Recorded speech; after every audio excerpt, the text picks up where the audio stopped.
What's a TV series that everyone should give a go? If you like mostly realistic space sci-fi and political machinations, The Expanse. No warp drives. No phaser beam weapons. No artificial gravity. Actual orbital mechanics. They build spaceships like skyscrapers, not ocean-going ships. Because when you think about it, it just makes sense. Space is dangerous and unforgiving. Resources are low. And people are still people, no utopia kumbaya. It starts kind of slow, for some people. Really slow. But it spends those first episodes doing some really interesting world building that pays off in spades later on in the series. Fargo on FX also. I know cartoons aren't for everyone. But BoJack Horseman is more insightful than a lot of serious dramas I've seen. Derry Girls. It's about a group of Catholic school girls, and boy, and is based in Northern Ireland during the Troubles. Silly. Hilarious and on Netflix. / edit. Wrong Ireland. Barry. Amazing writing and acting. Hilariously dark story about a hitman turned theater actor in LA. I am anxiously awaiting season 3 and hope Bill Hader made big bucks for it too, since that burned him out and put Barry's 3 on hold. 6 Feet Under. The writing and the acting in this series is so good that it feels like you're watching an actual family. There's great character development. Every character has flaws and positive things about them that make you hate and love them. This show deals with loss and grief in such a powerful way. This show also has the best season finales of any show. Schitt's Creek. It's simultaneously heartwarming and clever, which is a combination you don't see often. The Sopranos. Recently finished it and my life got a whole lot better. Also, the finale is delicious. Deadwood. The plot is excellent. The characters are compelling. And the dialogue is downright Shakespearean. The Americans. It's not very known, but it was a really good show. Definitely deserves more recognition. Bob's Burger Seat's funny, heartwarming, and also has one of the healthiest portrayals of family I've seen. The dynamic between Bob and Linda and their kids is one of my favorite parts about it. With everything going on, this show is one of the few things helping me stay sane. Burn Notice. It has Bruce Campbell in a major supporting role. Also, Ash vs Evil Dead. It stars Bruce Campbell. And Communication. Sherlock. Although there are some weak episodes, the show is brilliant and very entertaining on many occasions. House MD. 24. The first 5 seasons of Supernatural. Stranger Things. The Leftovers and Watchmen, both of these shows have stuck with me from the day they finished airing. The Leftovers has one of the most beautiful series finales I have ever seen. Watchmen is timely with its messages, while also being incredibly entertaining. Community. One of the best written comedy shows I've ever seen. They hide so many jokes, many of which take multiple viewings to catch. Has my favorite cast ever as well. Everyone should give this show a chance. Black Sails. An adult prequel to Treasure Island which features some of the best writing and character acting ever. The show did not receive enough attention while it was in production. But that thankfully won't prevent new viewers from finding it and realizing they almost missed something amazing. Give it a shot. Watch at least the first 2 seasons. Doctor Who. The fans, like me, are real nerdy. But the show is great and there are so many things you can learn from it. Person of Interest. The first season is kind of basic but still needed for the story. Avatar. The Last Airbender and Korra is optional. The Dragon Prince, Agents of S.H.I.E.L.D., Breaking Bad, Stranger Things, Gravity Falls, South Park.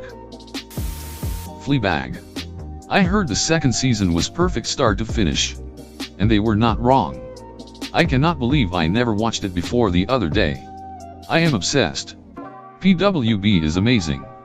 I am watching Killing Eve now. I also recently watched Succession. So great. Archer. I'd even almost recommend starting with the second season for the first go. As the animation budget gets better and better, recently started watching Curb Your Enthusiasm. Pretty funny so far.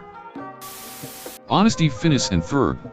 It's actually such a good show with a consistent amount of really good original songs for each episode. Scrubs, just for the mixture of humor and sincerity, also goes well with Fake Doctors Real Friends podcast. BBC's Merlin, example of the dialogue. Wow. And how long have you been training to be a prat? You can't address me like that. Sorry. How long have you been training to be a prat? My lord. Community. Oldish show. But recently added to Netflix. During quarantine I've watched the whole show twice now. It's safe to say it's my favorite. Oh.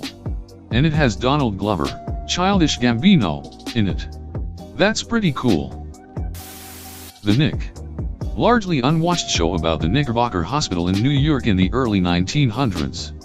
Stellar performances all round and some of Clive Owen's best work ever. The writing is incredible. The plot is engaging. And the overall production values are astounding. I don't know anyone else who has watched it. X-Files. Not all episodes are great. But most episodes are fantastic. Plus, if you can't handle horror movies but still need that itch scratched, X-Files is the perfect answer. It's creepy and weird but not really scary. On top of that, the writing is great. The characters are either dynamic and knowledgeable or ominous and secretive. It's become one of my all-time favorite TV shows. Seriously phenomenal. And it takes that new B character Arch, the new character on the scene where they don't know what's up. And things are explained to them. And through that to the audience, and puts a twist on it. Where Scully is new to the world of cryptids, think Bigfoot, Loch Ness, Mothman, and aliens and conspiracies. But she's a doctor. So she approaches things as a skeptic but also incredibly knowledgeable about medicine. Sure, it has its dumb scenes. Scully remains a skeptic even going through the most bizarre things. And I swear every episode somebody says I've never seen anything like this, but the problems are few and far between and can easily be overlooked. I highly recommend X-Files. And it's all on Hulu. Elementary. Surprised it isn't raved about as much as it should be. Johnny Lee Miller is exceptional in it.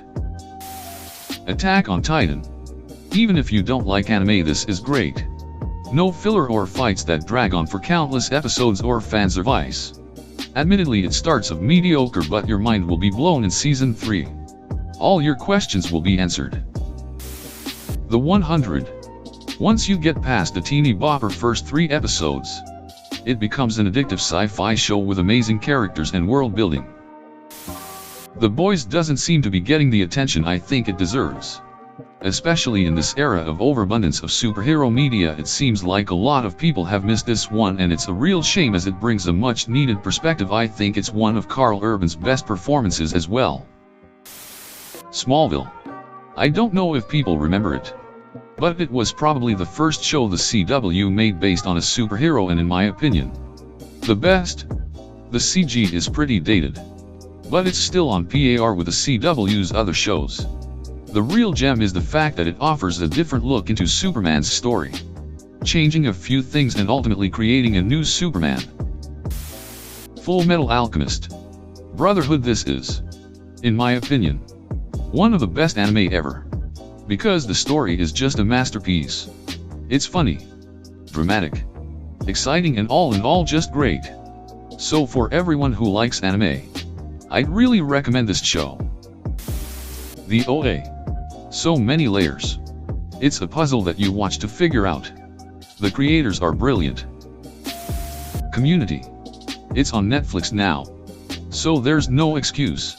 I find it to be one of the most criminally underrated shows of all time. Your streets behind if you haven't seen it. Sopranos. I have watched it through so many times I feel like I know them personally. That. And The Wire. 3 of my all-time favorite shows are really hard to get past the first few episodes, and I would have missed all 3 if I didn't go back after reading some good reviews and power through. Mad Men, Russian Doll, Fleabag. Russian Doll was probably the worst of the 3 for beginning. The beginning is actually great once you see the whole thing and get the context. I actually hated the show from the first one. 5 episodes. Fleabag had a similarly annoying opening, with a rough episode or two. That was justified later in the story. Mad Men was just so ducking depressing from the first few episodes, though the first/pilot is one of the better ones of all time. This one takes longer than a few episodes to get rid of that heaviness and get going. But the rest is good enough to keep going. Big Mouth and Sex Education both. I don't normally like adult cartoons, but Big Mouth is absolutely ducking funny. It makes me laugh so hard. And it's smart. Maya Rudolph is my goddess. Sex Education is totally different, but also hilariously about puberty and its assorted woes. Some fabulous acting and characters there. And Gillian Anderson as a cold fish sex therapist is the icing on the cake.